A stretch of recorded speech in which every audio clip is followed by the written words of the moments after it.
नमस्कार. आज मी इथे तुम्हाला अख्खी मसूर अगदी कमीत कमी साहित्य वापरून झटकन आणि चटपटीत कशी बनवता येईल ते मी आज तुम्हाला इथे दाखवणार आहे. अगदी कमी मोजकं साहित्यच मी यासाठी वापरणार आहे. ही मसूर मी 3 ते 4 तास कोमट पाण्यामध्ये भिजत ठेवली होती. हे पहा, ही आता चांगली भिजलेली आहे आणि त्यासाठी साहित्य मी घेतलेलं आहे.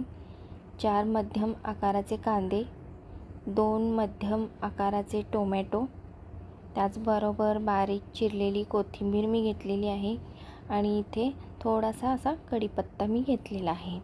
त्याचबरोबर आपल्याला इथे हळद लागणार आहे. हळद मी घेतलेली आहे 1 बारीक चमचा.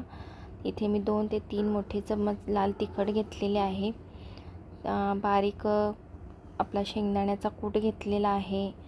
त्याच्यानंतर इथे ज्वारीचं मी 1 चमचा पीठ घेतलेलं आहे. या पिठाचा वापर मी या उसळीमध्ये घट्टसरपणा आणण्यासाठी करणार आहे, म्हणून मी हे पीठ वापरणार आहे. चला तर मग बघूया अशा कमी साहित्यामध्ये ही मसूर कशी बनवून तयार होते. तर चला तर मग पाहूया. इथे आता तेल गरम करायला ठेवलेलं आहे. मी 2 ते 3 चम्मच मोठे तेल घेतलेलं आहे. तेल गरम झालेलं आहे आणि आता यात आपण कांदा टाकून घ्यायचा आहे. कांदा मी इथे थोडासा जास्तच वापरलेला आहे, कारण एक उसळी बनवताना त्याच्यामध्ये कांदा जास्त असेल तर त्या पदार्थाला चव जास्त येते. अशा पद्धतीने कांदा परतून घ्यायचा आहे. कांदा हा एकसारखा हलका गुलाबी रंगाचा होईपर्यंत परतायचा.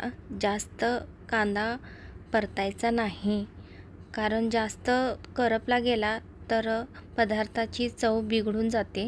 त्याच्यामुळे कांदा हा फक्त हलका गुलाबी रंगाचा होईपर्यंतच परतायचा आहे.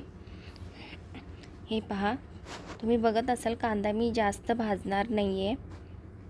हे बघा, गुलाबी रंग आलेला आहे कांद्याला आणि आपण त्याच्यामध्ये आता कढीपत्ता टाकून घ्यायचा आहे. हे चिरलेले टोमॅटो आहेत ते टाकून घ्यायचे आहेत आणि एकसारखं हलवून हा टोमॅटो नरम होईपर्यंत, थोडासा मऊसर शिजेपर्यंत त्याला परतायचा आहे. हे बघा, अशा पद्धतीने हा शिजला गेला पाहिजे. हे बघा, तेल पण सुटलेलं आहे छानसं. आता आपण याच्यामध्ये बाकीचे मसाले टाकून घेऊया. हे लाल तिखट, हळद मी टाकून घेते. त्याचबरोबर शेंगदाण्याचा कूट आणि जे पीठ घेतलं होतं आपण ज्वारीचं, तुम्ही इथं बेसनच्या पिठाचा देखील वापर करू शकता. इथे कोणाला जास्त आवडत असेल तर तिखटाचा देखील इथे जास्त वापर करू शकता. मी 2 मोठे चम्मच इथे तिखट घेतलेलं आहे. तुम्ही आणखी तिखट वापरू शकता. हे पहा, अशा पद्धतीने मी हे सगळं मिश्रण छानसं परतून घेतले. त्याच्यात मी आता कोथिंबीर टाकते. हे बघा, अशा पद्धतीने छानसं त्याला परतून घेतल्यानंतर कच्चेपणा नाही राहिला पाहिजे. हे बघा, आता आपण याच्यामध्ये जी आपण मसूर भिजवून घेतली होती ती आता टाकायची आहे. जास्त लोकांसाठी मसूर बनवायची असेल तर थोडं साहित्य जास्त घ्यायचं. कांदा, टोमॅटो याचा वापर जास्त करायचा. कमी लोकांसाठी बनवायचं असेल तर कमी घ्यायचं. अगदी मोजक्या साहित्यामध्ये ही मसूर बनवून तयार होते. यामध्ये आपण दुसरा कोणताही मसाला टाकलेला नाही. जे लाल तिखट मी इथे वापरला आहे तो घाटी पद्धतीचा लाल मसाला आहे. त्याच्यामध्ये सगळे सुखे मसाले ॲड असल्यामुळे मी वरून कोणताही मसाला वेगळा त्याच्यामध्ये टाकलेला नाही आहे. त्या एका मसाल्यामुळेही या उसळीला छानशी चव येते. मी त्याचीही रेसिपी तुम्हाला मी दाखवेन. हे पहा, अशा पद्धतीने हे सगळं परतून झालेलं, एकजीव करून झालेलं आहे. आता याच्यामध्ये आपल्याला पाणी ओतायचं आहे. पाणी इथे मी गरमच घेतलेलं आहे. इथे गरम पाण्याचा मी वापर केला आहे. थंड पाणी मी वापरलेलं नाही आणि तुम्ही शक्यतो गरम पाणीच वापरा. थंड पाण्यामुळे चव बिघडते. गरम पाण्यामुळे एखादा पदार्थ शिजायला मदत होते चांगली. त्याच्यामुळे शक्यतो गरम पाणीच वापरा. हे पहा, कशी छानशी उकळी आलेली आहे. आता यामध्ये आपण मीठ टाकायचं आहे. चवीनुसार मीठ टाका. आणि थोडा गॅस बारीक करून मी याला 10 मिनटं झाकून ठेवते. 10 मिनटानंतर आपण आता बघूया. हे बघा, अगदी छान मस्त कट आलेला आहे.